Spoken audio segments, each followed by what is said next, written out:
Welcome to Bruce Hurwitz Presents Meet the Experts. I'm your host, Bruce Hurwitz of Hurwitz Strategic Staffing. You can find us on the web at hsstaffing.com.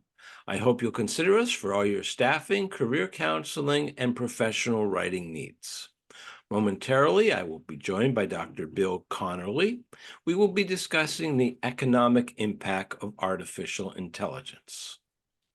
Meet the Experts is sponsored by P&K CPAs. P&K is a full-service accounting firm. They provide accounting and consulting services to businesses ranging from startups to small and mid-cap companies to nonprofits, as well as high-net-worth individuals. Contact them today for a free consultation at info@pk-cpas.com or call them at 973-882-8810. They will be happy to be of service. Bill, welcome to the show. Hey, great to talk to you, Bruce. Well, it's my pleasure. Please take a moment or two and introduce yourself to our viewers. Some people call me Dr. Bill Conerly. I have a Ph.D. in economics. I connect the dots between the economy and business. So I'm an economist, but I'm trying to help business leaders understand, I think, first of all, what should be on the top of their to-do list. What are the issues that are most important for them to focus on? And I talk about the current economy. I talk about changes in the economy, such as tight labor market. And lately, I've been spending a lot of time on how artificial intelligence will impact the economy. Well, I mean no disrespect by not referring to you as doctor, but if I Call me Bill. if I call you doctor, then you have to call me doctor, and then half the show is going to be doctor this, doctor that. What is artificial intelligence? Good question. It is a computer system that does tasks kind of like humans.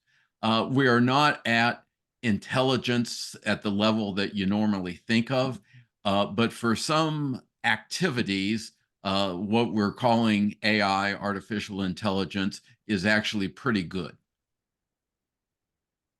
I was surprised by your answer, since you're an Mm. economist.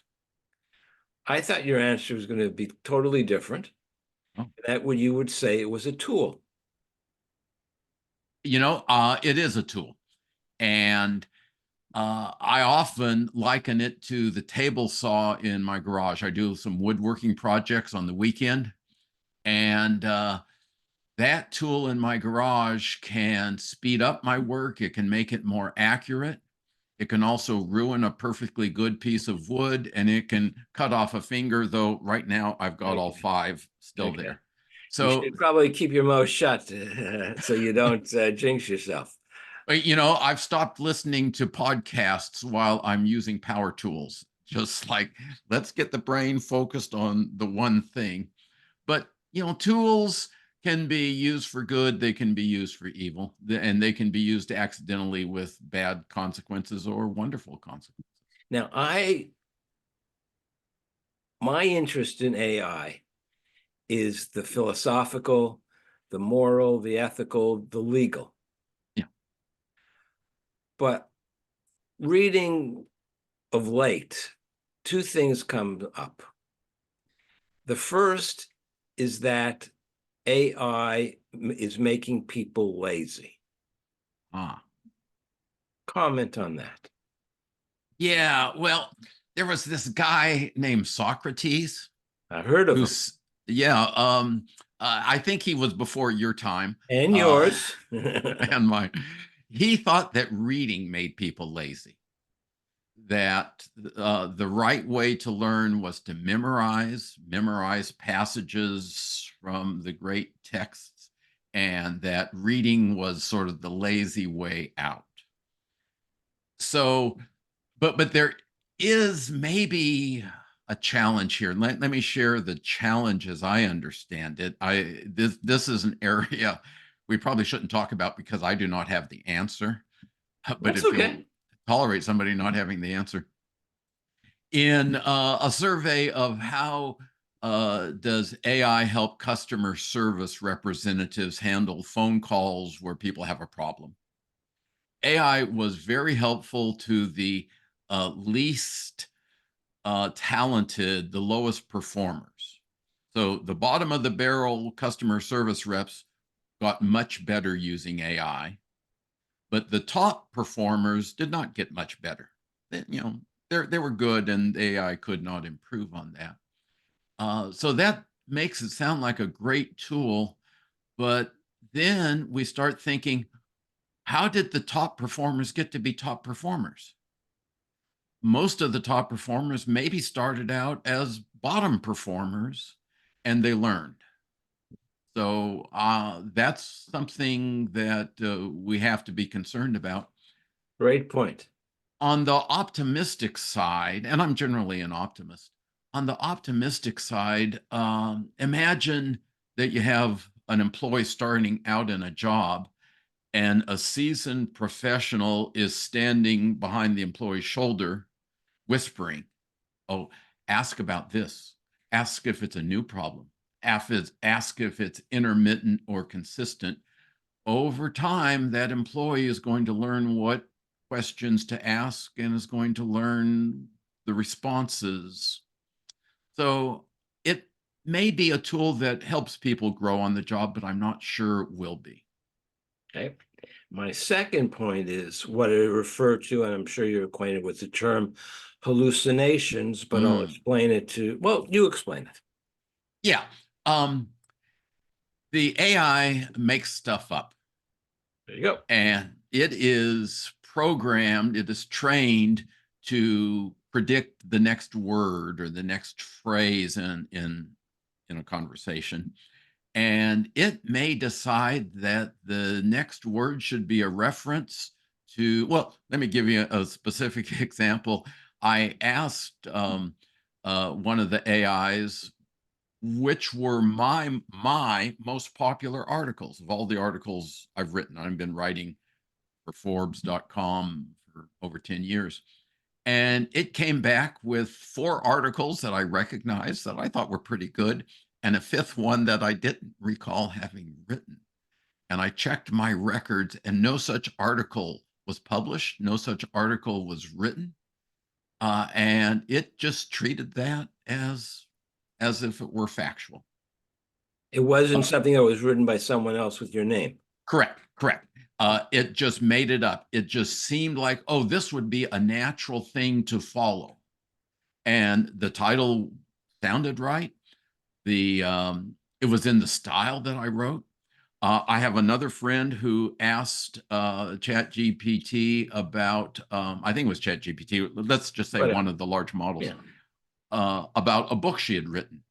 And it said, oh, this book written by blah, blah, blah. And it gave the wrong author. And it's talking to the author of the book. And she says, are you sure you have the author right? And it says, oh, yeah, we know this. And she gave it her name. And the large language model said, yeah, she's a recognized expert in the field also, but she did not write that book. So it just makes up stuff. And anytime we use it for a factual issue, like on what day did Julius Caesar die, you need to double check it. But go ahead. No, finish. But it is, I just ran an old article of mine that I'm going to republish in another form into a large language model. And I asked it for suggestions, and it said, well, the lead paragraph doesn't state the thesis very clearly. And I'm like, I get slapped across the face by it. But I reread it and I said, you're right. I kind of wander around instead of stating clearly what the point of the article is. So it's I worked with a guy named Bob years ago in the corporate world, and Bob would walk past my office and I'd say, hey, Bob, come over here. I'm working on this thing and tell me what you think. And he was a really good sounding board, give me ideas. But occasionally Bob would make stuff up too. Well, I had someone contact me. They said that they didn't know if they wanted to hire me. They had this speech that had been written, and they wanted me to review it and then they would decide if they were going to hire me. Hmm. So I read it, and you can't see it, but over there are Churchill's History of the English-Speaking Peoples and the Second World War. And there were a couple of quotes from the books. Now, I read them a long time ago. I have enough problems remembering what I had for breakfast. I don't, but there was just something about it that didn't seem right. But the book was there, the edition was there, the page number was there. And that's what I have on my shelf. So I go to my shelf, takes 5 minutes. I check all the footnotes, and they're all wrong. Ah. So I stopped reading. When I would review something as a teacher, I would first look at the footnotes. So that's how I did with this. And I wrote back and I said, well, I think this was written by AI because the footnotes are all wrong. So this would have to be totally redone. And I would strongly advise against you using it, because if I caught it, somebody else will catch it. And you don't want that person to be in the audience because you'll look ridiculous. Never heard from the person again. Ah. But anyways, that was my introduction to hallucinations. But let's get to the topic, the specifics of the topic. Now, May I comment sure, on the hallucinations a little bit? sure. I was talking to somebody who is deep in the heart of AI at the cutting edge. And I said, hey, what's going to happen on hallucinations? And he said, for the last 5 years, 10 years, we've been trying to make AI better. And we've not been worrying about hallucinations. We're just trying to get the system better. Now everybody recognizes that hallucinations are a problem. And for the first time, we are putting a lot of talent and energy and people into it. He said, it's a fixable problem. It may take a year or two, but it's a problem that is going to get fixed. That's exactly why people ask me, well, why don't you use it? I use what I call RHI, which stands for Real Human Intelligence. And the reason is every time anyone, we've never met before, we've never spoken about this before, but everyone, we go out, we buy a computer, we buy new software, and the first thing that happens is it asks for an update, even though we just purchased it. So I said, I'll start using AI once all the kinks are out of it. Yeah, it's a good point. How will AI impact two things: hiring and employment? And now I'm going to shut up and let you talk. Yeah, the hiring process. We have for years had some companies screening resumes or applications, looking for keywords, and I think that will just increase. The AI is good at that, and that I believe you're closer to the staffing industry, the hiring process than I am. But that led people to try to game the system. Whenever you have a system, there's somebody trying to game the system. Oh, what keyword should I say here?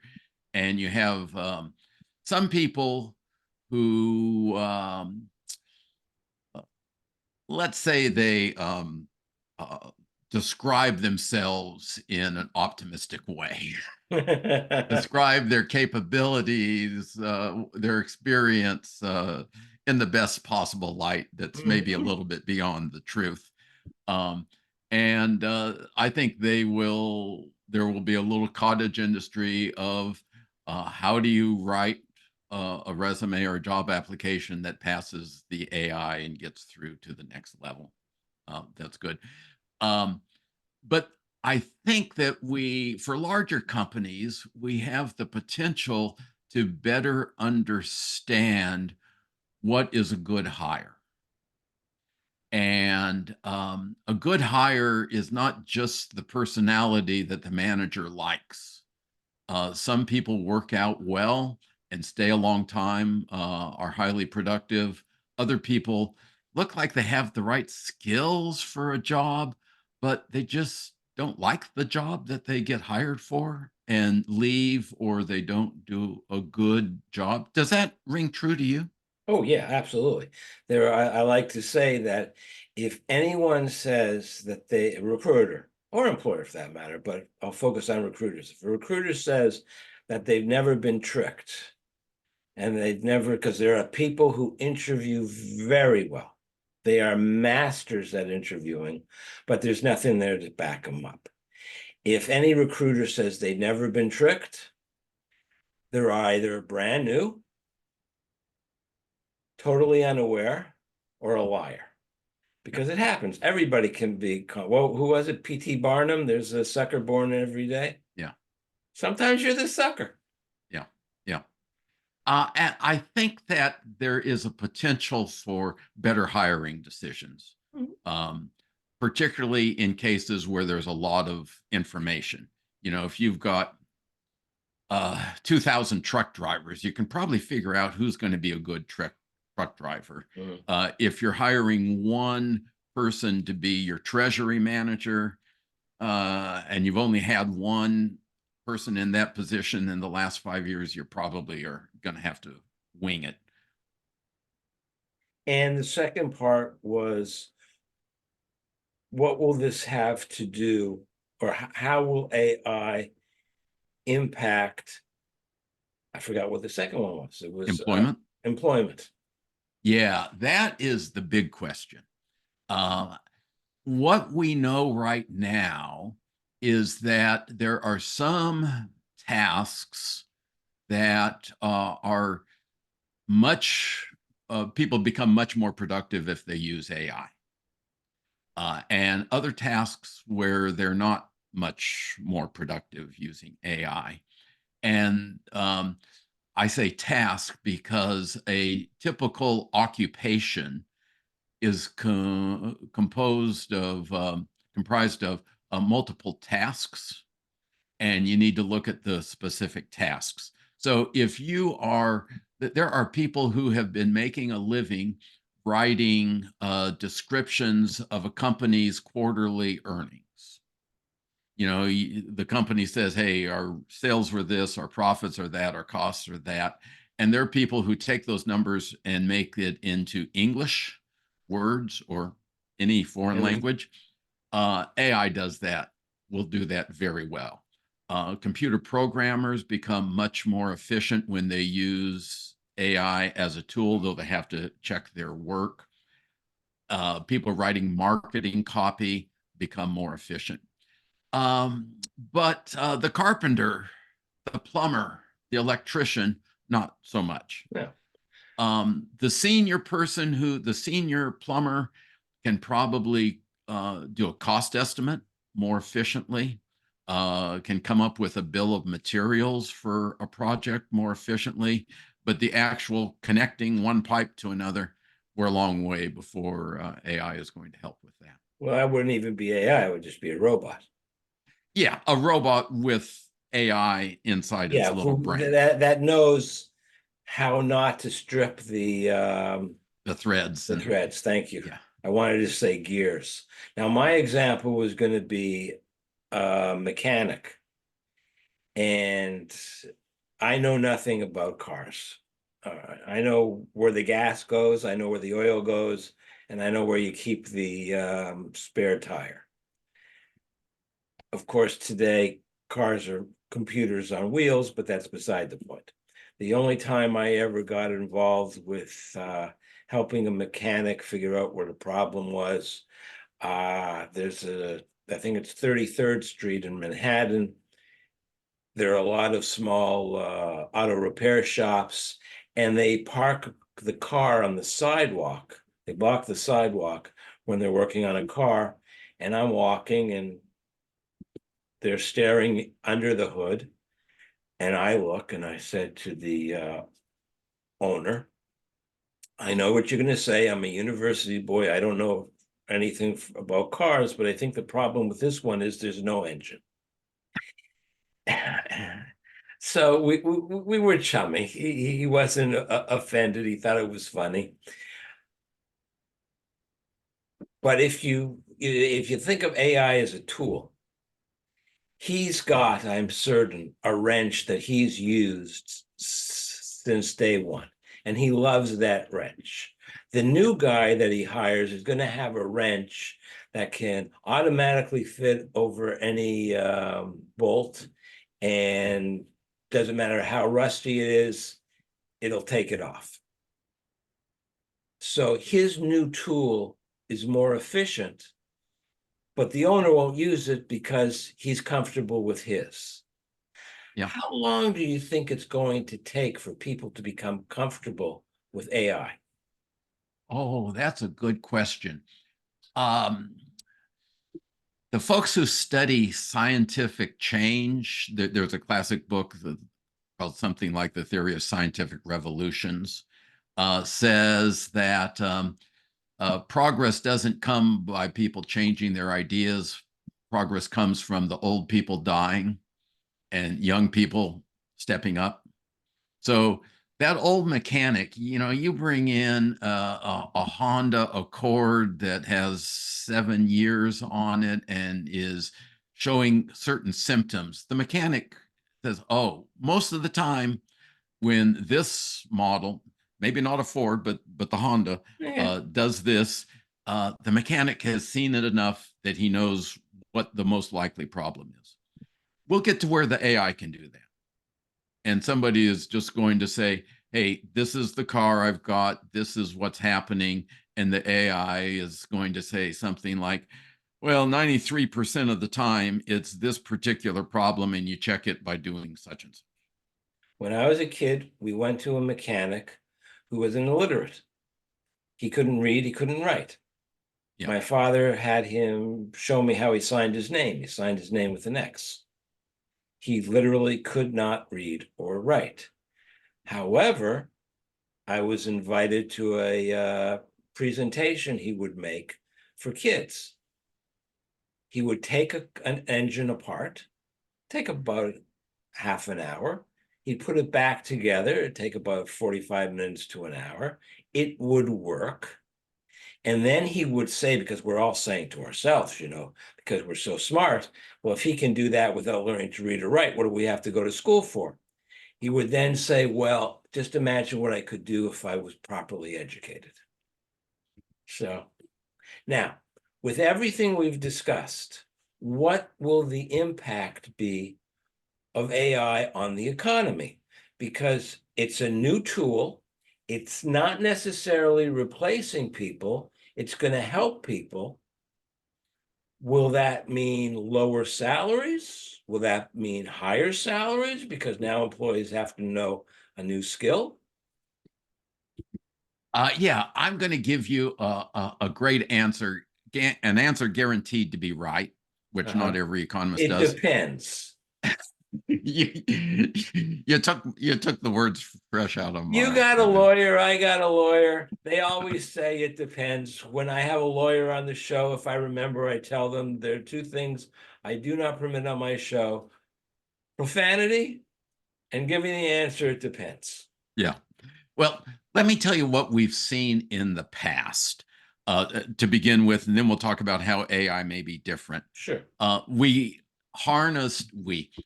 Folks in the 1700s harnessed water power, and they used it to make spinning wheels to make thread from wool or cotton.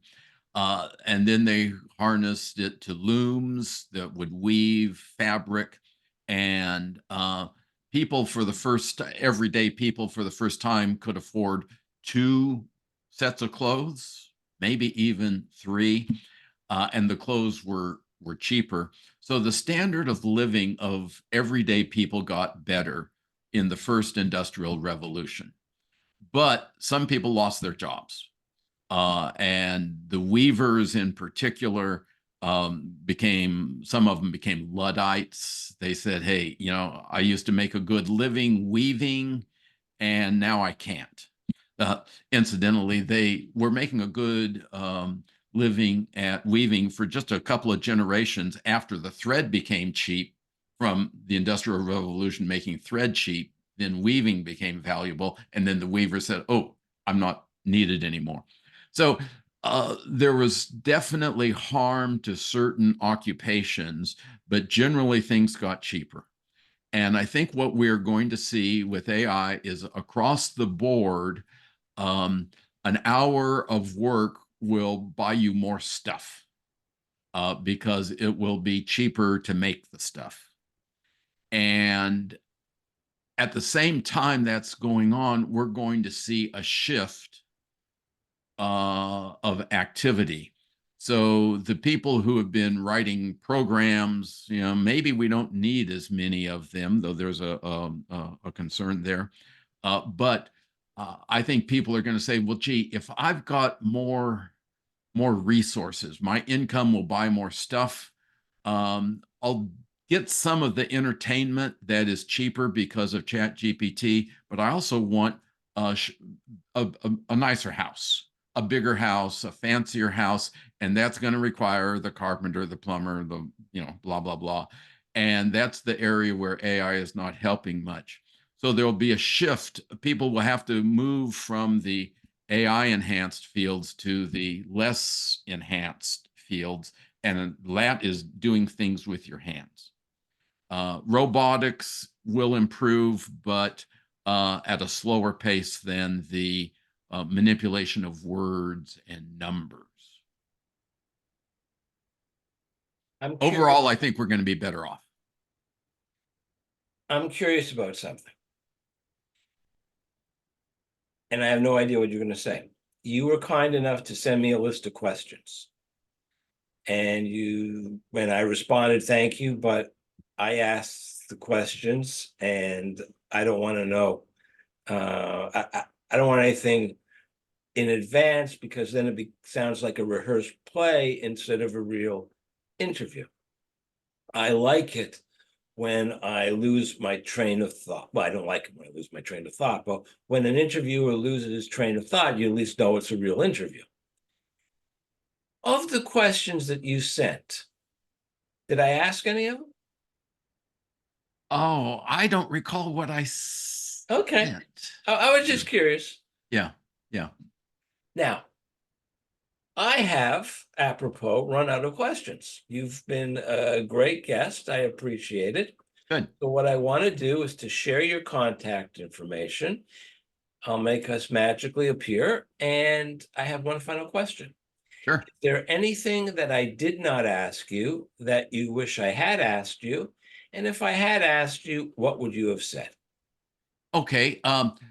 Let me first mention on the contact information, you don't even have to worry about how to spell my name. I know it looks wrong. Google is pretty good at figuring out. Just take your best guess at what Conerly would be spelled at, and Google will send you to my website. From a business perspective, the rise of AI is going to change business models. And what worked in the pre-AI stage as a way to do business may not work. New things will work, old things won't work. And so I'm recommending to company leaders that they rethink, oh, how do we do things? What do we make ourselves rather than outsource? Who are our good customers? Who should we target? Where will workers and financial resources come from? AI can change a lot of that. And I think businesses should be thinking very broadly, looking to the horizon, because there are going to be substantial changes. Bill, I thank you. This has been very enlightening and extremely interesting, and I thank you. Great chatting with you, Bruce. I hope you'll come back. Be happy to. I'm Bruce Hurwitz. Thank you for watching. And as always, please stay focused on success.